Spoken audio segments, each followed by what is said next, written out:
Hello, मैं चंद्रहास हूँ। Study smart में आप सबका स्वागत है। चलिए शुरू करते हैं आज की क्लास। आज की क्लास में हम देखेंगे वोकैबलरी से पार्ट 2।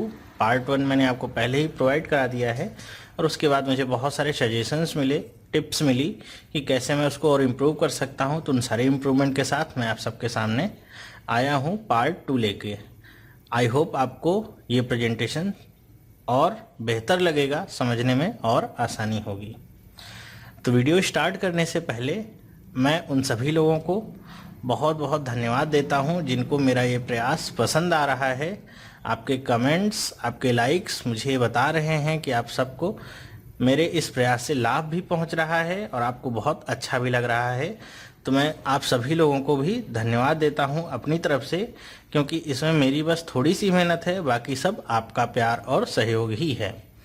तो आप अपना प्यार और सहयोग इसी तरह मेरे साथ बनाए रखिए। मैं आपको इसी तरह अच्छी अच्छी वीडियोस प्रोवाइड कराता रहूँगा जो आपके एग्ज़ाम में बहुत ही हेल्पफुल होंगी।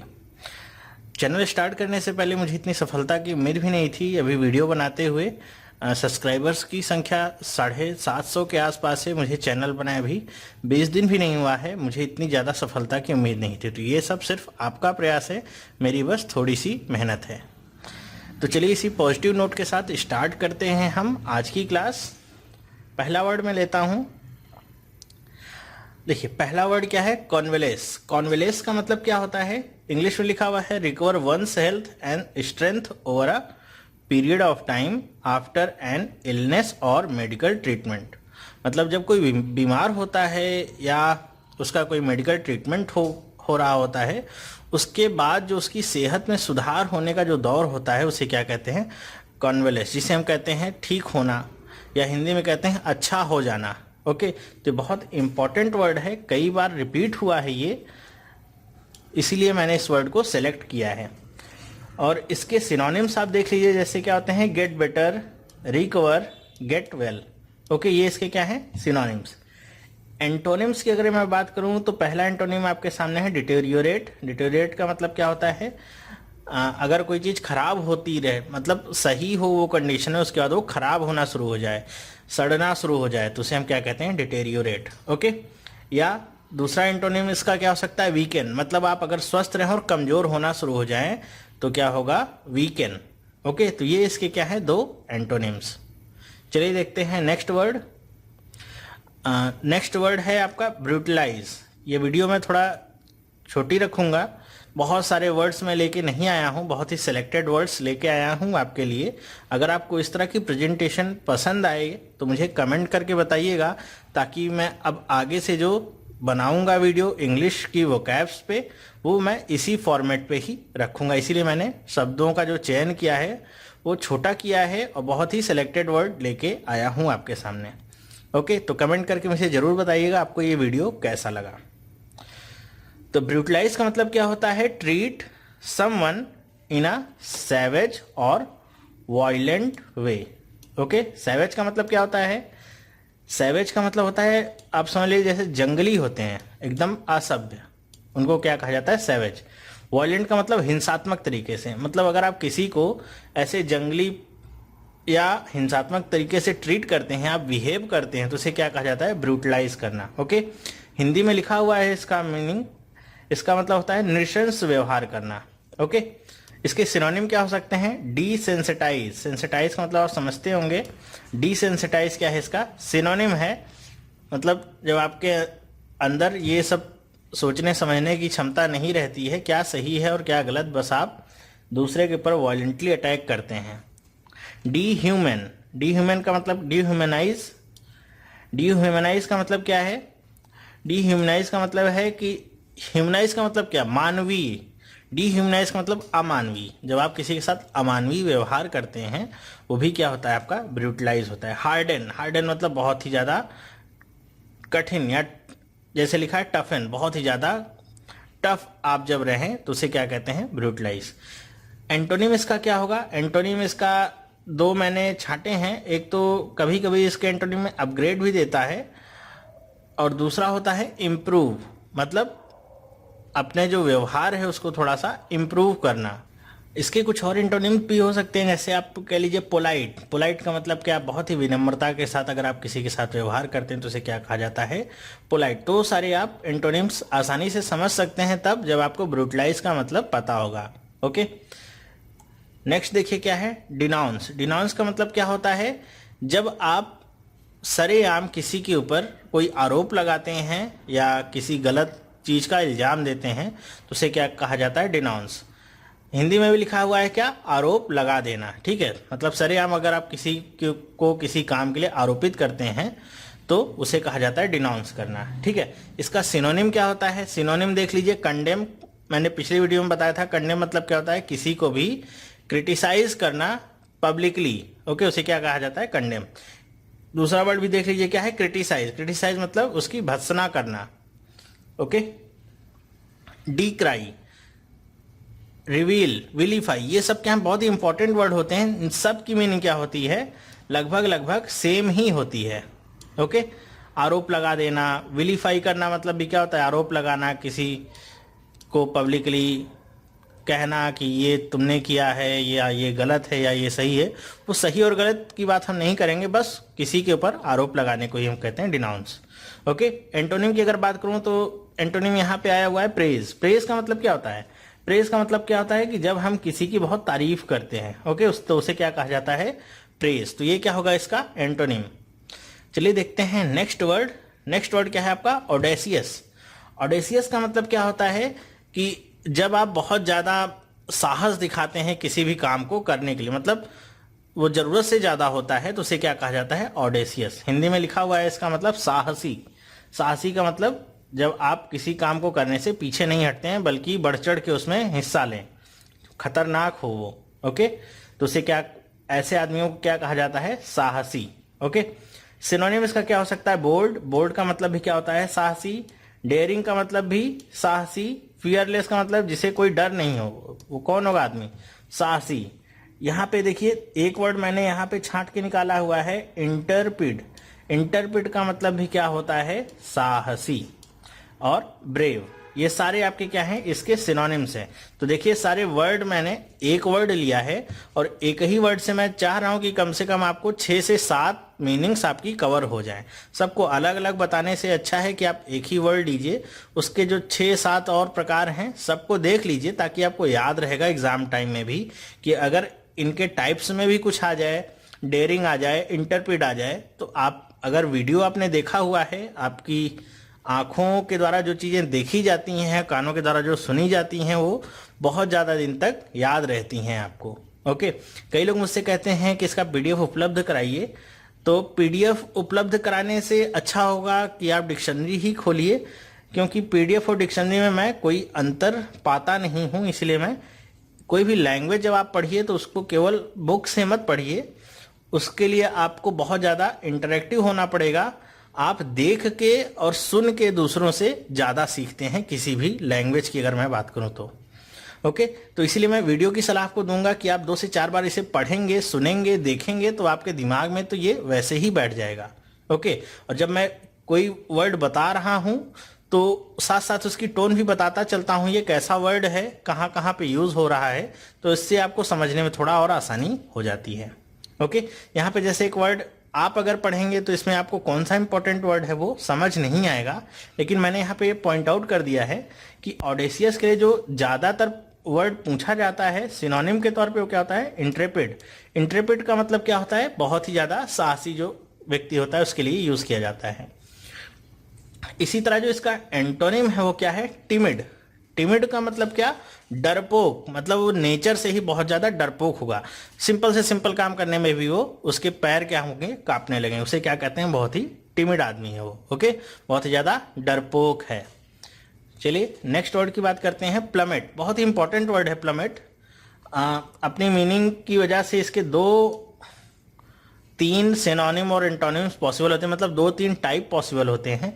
एक तो प्लमेट का मतलब क्या होता है, fall, drop, straight down at a high speed, मतलब जब अचानक से कोई चीज गिर जाए तो उसे क्या कहते हैं, प्लमेट होना। ओके, जैसे अगर मैं एग्जांपल के तौर पे आपको बताऊं, अगर कोई जहाज जा रहा है, हवाई जहाज, प्लेन, वो अपनी स्पीड से जा रहा है और अचानक ही वो क्रैश हो जाए, ओके, तो उसे क्या कहेंगे, प्लमेट होना। मतलब हवाई जहाज क्या हो गया, प्लमेट, अचानक से वो गिर पड़ा जाते हुए। या हम देखते हैं अगर शेयर बाजार की अगर मैं बात करूं तो आप देखते हैं शेयर बाजार जब रात को क्लोज हो रहा है शाम को तो वो 27,000 28,000 पे है। सुबह जब वो ओपन हुआ और ओपन होते ही वो 27,000 से सीधे 17,000 पे आ गया।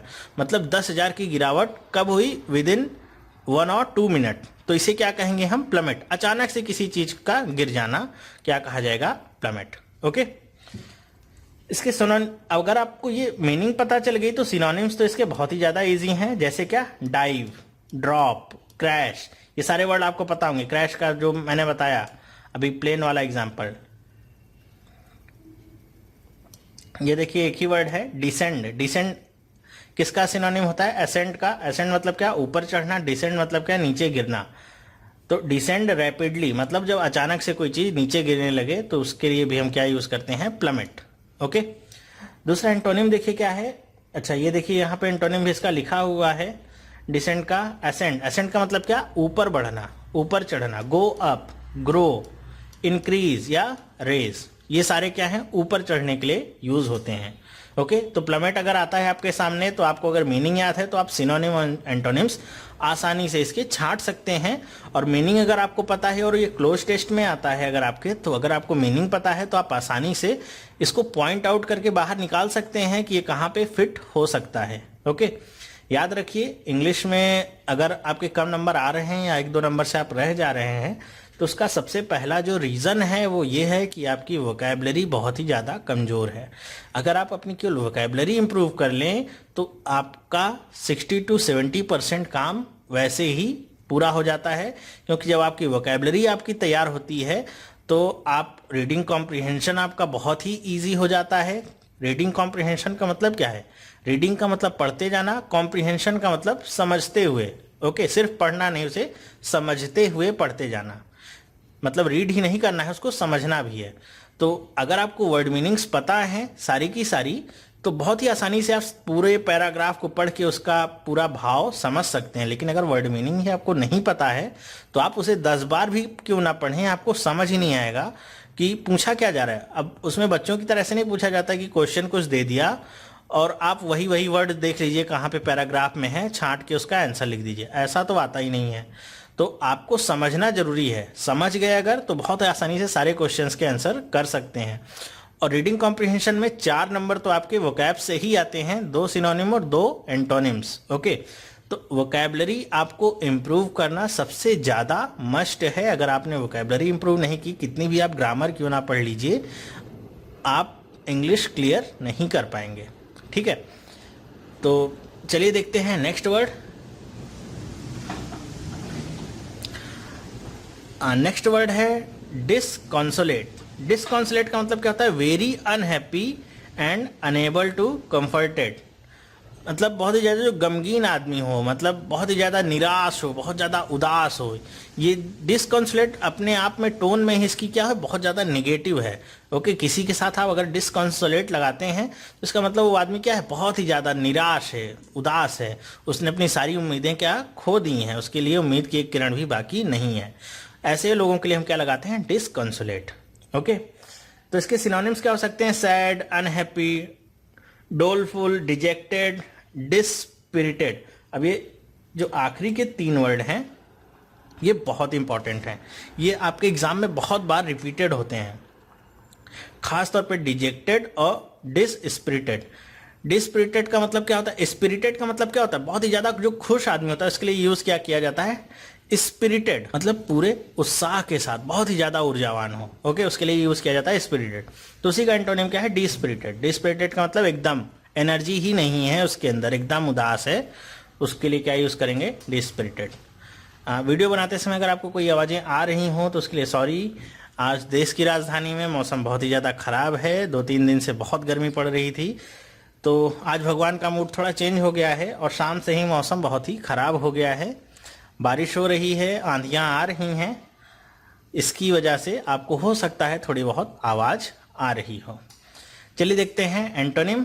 एंटोनिम क्या है इसका, चीयरफुल, हैप्पी, मतलब बहुत ही ज़्यादा खुश हो, हैप्पी हो, इसका एक और एंटोनिम हम ले सकते हैं जॉयस। जॉय का मतलब क्या, खुश। जॉयस का मतलब क्या, बहुत ही खुशी से भरा हुआ जो आदमी हो, जॉयस। तो ये सारे क्या हो जाएंगे इसके एंटोनिम। अगर आपको डिसकॉन्सोलेट का मतलब पता है तो सिनोनिम और एंटोनिम छांटना आपके लिए बहुत ही ज़्यादा ईजी हो जाता है। लेकिन अगर आपको डिसकॉन्सोलेट का मतलब ही नहीं पता है, फिर आप कोई आइडिया भी नहीं लगा सकते हैं कि इसका सिनोनिम क्या हो सकता है और एंटोनिम क्या हो सकता है। चलिए देखते हैं नेक्स्ट वर्ड क्या है, फ्रूगल। बहुत इंपॉर्टेंट वर्ड है फ्रूगल। फ्रूगल का मतलब क्या होता है, स्पेयरिंग और इकोनॉमिकल एज रिगार्ड्स मनी और फूड। देखिए यहाँ पे फ्रूगल का मतलब क्या होता है, मितव्ययी। यहाँ पे आपको मैं दो चीजें कंफर्म करा दूं कि मितव्ययी और कंजूस में थोड़ा डिफरेंस होता है। डिफरेंस कैसा होता है कि अगर कोई भी आदमी मितव्ययी है या फ्रूगल है तो वो आदमी पैसा खर्च करेगा, लेकिन कहाँ पे खर्च करेगा, जो उसकी सबसे ज़्यादा ज़रूरत होगी केवल वहीं पे वो पैसा खर्च करेगा। हाँ, फालतू का वो एक भी रुपया खर्च नहीं करेगा। ओके, मतलब आलतू फालतू की चीज़ों पे, ना तो खाने पे, ना तो पहनने पे, ना तो बहुत ज़्यादा लग्जरी पे अपने वो खर्च नहीं करेगा। लेकिन जो माइजर होता है या जो आप कह लीजिए कंजूस आदमी होता है, वो खर्च करने से ही बचता है। तो ये इन दोनों में क्या है, डिफरेंस है। तो इसे हमेशा बना के रखिएगा। कभी भी अगर फ्रूगल आता है आपका तो उसके लिए आपका सिनोनिम माइजर कभी नहीं हो सकता है। माइजर वो पर्सन होता है जो हर काम के लिए पैसा बचाना चाहता है। मतलब उसके लिए ये नहीं है कि वो लग्जरी पे खर्च नहीं करेगा तो अपनी ज़रूरी चीज़ों पे खर्च करेगा। वो ज़रूरी चीज़ों पे भी क्या करेगा, खर्च नहीं करेगा। वो क्या होता है, कंजूस। चलिए देखते हैं इसका सिनोनिम क्या होता है, कॉशियस। कॉशियस का मतलब जो बहुत ही ज्यादा क्या हो, सचेत हो अपनी जरूरतों को लेकर। प्रूडेंट, सेम मीनिंग है, मितव्ययी जो हो, जिसको पता हो सही क्या है और गलत क्या है, कहाँ पे खर्च करना है उसे। कैनी। अब देखिए कैनी के बाद ये जो सारे वर्ड हैं बहुत ही ज्यादा इंपॉर्टेंट है। एब्स्टेसिमस, एब्स्टिनेंट, ऑस्ट्रेरे, ये सारे क्या है, बहुत ही इंपॉर्टेंट वर्ड हैं, बहुत बार पूछे जाते हैं। लेकिन तीनों की मीनिंग्स क्या है, तीनों की मीनिंग्स लगभग सेम है कि जब कोई आदमी अय्याशी नहीं करता है, अय्याशी का मतलब बहुत ही ज़्यादा सादगीपूर्ण जो जीवन व्यतीत करता है, उनके लिए ये तीनों वर्ड यूज़ किए जाते हैं। मतलब एकदम सादगीपूर्ण जीवन व्यतीत करने के लिए तीनों वर्ड यूज किए जाते हैं। तो कहीं भी अगर आता है मितव्ययी या सादगी पसंद आदमी जो केवल अपनी ज़रूरतों पे खर्च करता हो, फालतू की चीज़ों पे खर्च नहीं करता हो, तो आपके लिए ये सारे वर्ड बने हुए हैं। एंटोनिम अगर आप इसके देखना चाहें तो क्या होगा, एक्स्ट्रावेजेंट या लेविस। एक्स्ट्रावेजेंट का मतलब क्या होता है, ये आपका मितव्ययी का सीधा सीधा एंटोनिम होता है। इससे सटीक एंटोनिम आपको इसका मिलेगा नहीं। एक्स्ट्रावेजेंट का मतलब होता है ऐसा आदमी जो खुले हाथों से खर्च करता हो। मतलब अगर आप उसे 10 रुपए देंगे तो 10 रुपए भी तुरंत खत्म, 10 करोड़ देंगे तो वो भी तुरंत खत्म।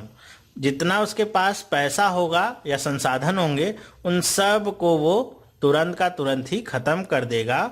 ऐसा आदमी कौन होगा, एक्स्ट्रावेजेंट। तो हमेशा याद रखिएगा। ओके, लेविस आदमी, लेविस उसे कहते हैं जो अपने जो जीवन शैली है उसको बहुत ही ज़्यादा लग्जरियस बना के रखता है। मतलब उसके लिए सिर्फ ज़रूरतें ही नहीं बल्कि ज़िंदगी के और सारे एस्पेक्ट्स भी उसके लिए बहुत ही मायने रखते हैं। घर भी होना चाहिए बड़ा, गाड़ी भी होनी चाहिए बड़ी, हर चीज़ उसके लिए क्या हो, लग्जरियस होनी चाहिए उसकी पूरी लाइफ। तो उसके लिए क्या यूज़ करते हैं वर्ड, लेविस। नेक्स्ट देखिए क्या है वर्ड, नेक्स्ट वर्ड है एक्विट। एक्विट का मतलब क्या होता है कि free from a criminal charge by a verdict of not guilty. मतलब जब हम किसी को ऑफिशियली क्या कर देते हैं, फ्री कर देते हैं किसी भी ब्लेम, अगर उसके ऊपर कोई लगा हो, उसके ऊपर कोई केस चल रहा हो और कोर्ट उसे क्या करे, फ्री कर दे, तो क्या ये वर्ड यूज होगा, एक्विट करना। मतलब अब उसके ऊपर कानूनी रूप से कोई भी इल्जाम नहीं लगा हुआ है। मैं बार बार कानूनी रूप से इसलिए कह रहा हूं क्योंकि कानूनी रूप से प्रूव हो जाएगा कि उसके ऊपर कोई इल्जाम नहीं लगा हुआ है। सामाजिक रूप से प्रूव होगा या नहीं इसकी कोई गारंटी नहीं है। आपको पता होगा बहुत सारे ऐसे केसेस आपने देखे होंगे अपनी लाइफ में जहां पे आपको पता है कि जो इंसान फ्री हुआ है वही दरअसल में दोषी था, लेकिन पैसे या पावर की वजह से वो फ्री हो गया है, लेकिन हमको पता होता है कि वो एक्चुअल में दोषी आदमी है। ओके, तो एक्विट का मतलब क्या होगा, जो कानूनी रूप से जिसे निर्दोष करार दे दिया गया हो, जिसे हम हिंदी फिल्मों की भाषा में कहते हैं बाइज्जत बरी करना। ओके, तो एक्विट का सिनोनिम क्या हो सकता है? एब्सॉल्व। एब्सॉल्व इसका एकदम क्लियर सिनोनिम तो नहीं है, हाँ आसपास का है। अगर आपको कोई वर्ड नहीं मिलेगा तो आप इसे यूज कर सकते हैं। क्लियर। क्लियर का मतलब क्या? इन टर्म्स ऑफ ब्लेम, कि वो एकदम क्या हो गया? क्लियर, मतलब निर्दोष हो गया है वो। एक्सोनरेट, मैंने पिछले वीडियो में बताया था, एक्सोनरेट का मतलब भी क्या होता है? ऑफिशियली किसी को बरी कर देना। ओके, मतलब उसका कोई भी क्रिमिनल रिकॉर्ड या किसी भी तरह का कोई रिकॉर्ड नहीं है, वो सारी चीजों से बरी हो गया है। नेक्स्ट क्या है? एक्सकुलपेट। एक्सकुलपेट का मतलब भी सेम ही होता है जो एक्विट का मतलब होता है, कि मतलब अगर आप किसी को एकदम फ्री कर दें, बाइज्जत बरी कर दें, तो उसे भी हम एक्सकुलपेट भी कहते हैं। एंटोनिम इसके क्या हो सकते हैं? पहला तो एंटोनिम होगा क्या? कन्विक्ट करना। कन्विक्ट का मतलब किसी के ऊपर दोषारोपण करना। ओके, कि आपके ऊपर कोई दोष लगाया जाए ऑफिशियली, तो उसको क्या कहते हैं? कन्विक्ट करना। सेम मीनिंग होती है इंडिक्ट की। पिछले वीडियो मैंने आपको कवर किया था, ये वर्ड बहुत ही इंपॉर्टेंट होता है, इंडिक्ट। इंडिक्ट का मतलब भी किसी को दोषारोपित करना ऑफिशियली, मतलब अगर कोर्ट कह दे कि नहीं तुमने ये काम किया हुआ है, तुम्हें ये गलत काम करने के तौर पे दोषी पाया गया है, तो उसे क्या कहेंगे? इंडिक्ट करना या कन्विक्ट करना। ओके, चलिए देखते हैं नेक्स्ट वर्ड। नेक्स्ट वर्ड है रिसर्जेंस। रिसर्जेंस आपने हो सकता है अभी हाल में ही सुना हो, एक हॉलीवुड की फिल्म भी आपकी आ रही है, इंडिपेंडेंस डे, और उसके नीचे टैग लाइन में लिखा रहता है रिसर्जेंस। तो रिसर्जेंस का मतलब क्या होता है? एन इंक्रीज और revival after a period of little activity, popularity और अकरेंस। मतलब हिंदी में क्या हो जाएगा इसका? पुनरुत्थान। मतलब अगर कोई भी चीज थोड़े पीरियड के बाद फिर से क्या हो? पुनर्जीवित हो। मतलब अगर वो आप देख रहे हो कि अगर वो खत्म हो गई है या लगभग मर सी गई है, लेकिन थोड़े पीरियड बाद या कुछ समय के बाद वो फिर से क्या हो? पुनर्जीवित हो, तो उसे हम क्या कहते हैं? रिसर्जेंस। ओके, आई होप आपको मीनिंग क्लियर हो गई होगी। इसके सिनोनिम्स क्या हो सकते हैं? रिवाइवल। रिवाइवल का मतलब क्या? वापस फिर से लौट आना, कम बैक। ठीक है। री इन्विगोरेशन। इन्विगोरेशन का मतलब क्या होता है? कि किसी भी चीज को बल प्रदान करना, मतलब उसे अगर कोई भी चीज या कह लीजिए एकदम खत्म हो गई हो तो फिर से उसे सहारा देके खड़ा करना, तो री इन्विगोरेशन भी इसका क्या होगा? एक सिनोनिम। एंटोनिम इसका क्या हो सकता है? एंटोनिम इसका देखिए, हम कह सकते हैं इसे फेलियर। फेलियर का मतलब क्या होता है? कि जैसा कि आपको इस वर्ड से पता है, ये वर्ड इसकी शुरुआत कहाँ से होती है? इसकी शुरुआत होती है आपकी फेलियर से ही। अगर आप किसी चीज में फेल हो गए हैं, आप कोई चीज खत्म हो गई है, लेकिन जब वो फिर से वापस आती है, कम बैक करती है अपना, तो उसे क्या कहा जाता है? रिसर्जेंस। लेकिन अगर वो फिर से वापस नहीं आती है तो वो क्या होता है? एक तरह का फेलियर। जैसे अगर आप लोग एग्जाम देते हैं, तो एग्जाम में जैसे आपने 2-4 एग्जाम दिए, लगातार आप क्या हो गए? फेल हो गए। आपने क्विट कर दिया, मतलब आपने हिम्मत छोड़ दी, या आपने मान लिया कि अब आप सेलेक्ट नहीं हो सकते हैं, तो आप क्या कहलाएंगे? फेलियर। ओके, लेकिन अगर आपने हिम्मत नहीं हारी और फिर से आपने कमबैक किया, सेलेक्ट हुए, तो वो आपका क्या होगा? रिसर्जेंस। ओके, आई होप आपको समझ में आया होगा। नेक्स्ट देखिए वर्ड क्या है? ऑब्स्ट्रेपरस। ऑब्स्ट्रेपरस का मतलब क्या होता है? कि अगर कोई भी नॉइजी या डिफिकल्ट टू कंट्रोल। अब इसका मतलब क्या है? कि अगर कोई आदमी ऐसा होता है जो बहुत ही ज्यादा क्या हो?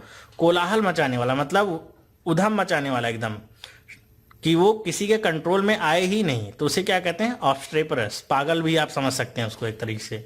तो यहाँ पे उन्होंने वर्ड लिखे हैं, उसके लिए सिनोनिम्स। पहला क्या है? वाइल्ड। वाइल्ड का मतलब भी क्या है? जैसे जंगली होता है, जैसे जंगली जो जानवर वगैरह होते हैं, वो क्या किसी के कंट्रोल में आते हैं? नहीं आते हैं। उसी तरह का ये आदमी भी होगा। बॉइस्टरस का मतलब भी सेम ही होता है, एकदम सेम मीनिंग होती है, ऑब्स्ट्रीपरस से ही एकदम मिलती जुलती, जो किसी के कंट्रोल में ना आए। यहाँ पे एक और सिनोनिम मैंने बहुत ही अच्छा सा छांट के रखा हुआ है आपके लिए। इसे क्या कहते हैं? राउडी। आपने तो इस वर्ड से काफ़ी परिचित भी होंगे, मूवी वगैरह आपने देखी होगी, राउडी राठौर। राउडी का मतलब क्या होता है? जो किसी के कंट्रोल में नहीं आता है, उसके लिए वर्ड यूज किया जाता है। इसके लिए एंटोनिम्स क्या क्या यूज होते हैं? पहला वर्ड एंटोनिम्स होता है एमिएबल। एमिएबल का मतलब क्या होता है? एक वर्ड होता है एमिकेबल और एक वर्ड होता है एमिएबल। ओके, एमिएबल का मतलब जब आप किसी के साथ बहुत ही ज़्यादा मित्रवत व्यवहार करते हैं, तो उसे क्या कहा जाता है? Amiable relationship. तो जैसे ऑस्ट्रेपरस का पर्सन का मतलब क्या? एकदम उधम मचाने वाला, कोलाहल मचा देगा, इधर से उधर किसी के कंट्रोल में। एमिएबल क्या होगा, बहुत ही ज़्यादा मित्रवत होगा। बहुत ही ज़्यादा क्या होगा, जैसे सेकंड वर्ड लिखा हुआ है, बहुत ही ज़्यादा क्या होगा, कोऑपरेटिव। कोऑपरेटिव कैसे पर्सन होते हैं, जो हमेशा आपकी सलाह से या हमेशा आपसे पूछ के ही कोई काम करते हैं, वैसे क्या होते हैं, कोऑपरेटिव बोलते हैं। नेक्स्ट वर्ड क्या है देखिए, सबमिसिव। सबमिसिव का मतलब भी लगभग इसका एंटोनिम है। सबमिसिव का मतलब जो बहुत ही ज़्यादा क्या हो, शांत हो, एकदम शांत, उसे क्या कहेंगे, सबमिसिव। जिसे दबाना या जिसे रोकना आपके लिए क्या हो, बहुत ही ज़्यादा आसान हो, उसे क्या कहेंगे, सबमिसिव। ट्रैक्टेबल का मतलब क्या होगा, ट्रैक्टेबल उसी पर्सन के लिए यूज़ किया जाता है जिसे कंट्रोल करना बहुत ही आसान होता है। ये आप समझ लीजिए, इसका सटीक क्या है, एंटोनिम है ये भी। ट्रैक्टेबल का मतलब क्या है, जिसे कंट्रोल करना बहुत ही ज़्यादा इजी हो या जिसे इन्फ्लुएंस करना बहुत ही ज़्यादा आपके इजी हो, उसे क्या कहा जाएगा, ट्रैक्टेबल। तो ये क्या हो जाएगा, इसका एंटोनिम। आई होप आपको ये समझ में आया होगा। चलिए इस वीडियो में यहीं तक हम देखेंगे। अगर आपको ये वीडियो पसंद आया, प्रेजेंटेशन इस तरह की आपको पसंद आई, तो मुझे कमेंट करके बताइएगा। मैं आगे जो भी वीडियोस होंगे मैं इसी फॉर्मेट पे आपके लिए लेके आऊँगा, वोकैबुलरी से। और इसी तरह के जो बहुत ही ज़्यादा हाई फ्रीक्वेंसी वर्ड हैं, बहुत ही ज़्यादा इंपॉर्टेंट हैं, बहुत ही ज़्यादा पूछे जाते हैं, उन सारे वर्ड्स को मैं आपको बताऊँगा।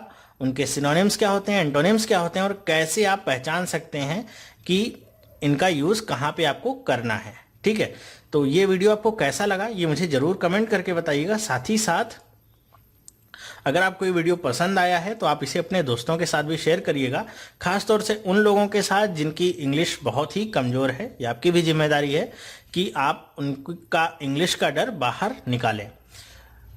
तो चलिए इसी के साथ हम ये वीडियो यहीं पे समाप्त करते हैं। हम मिलेंगे नेक्स्ट पार्ट में। नेक्स्ट पार्ट में मेरी कोशिश होगी इसी तरह के कुछ अच्छे वीडियो लेके आऊँ आपके लिए, जो बहुत ही ज़्यादा आपके लिए फ़ायदेमंद होंगे। ओके, तो तब तक के लिए बाय एंड थैंक यू।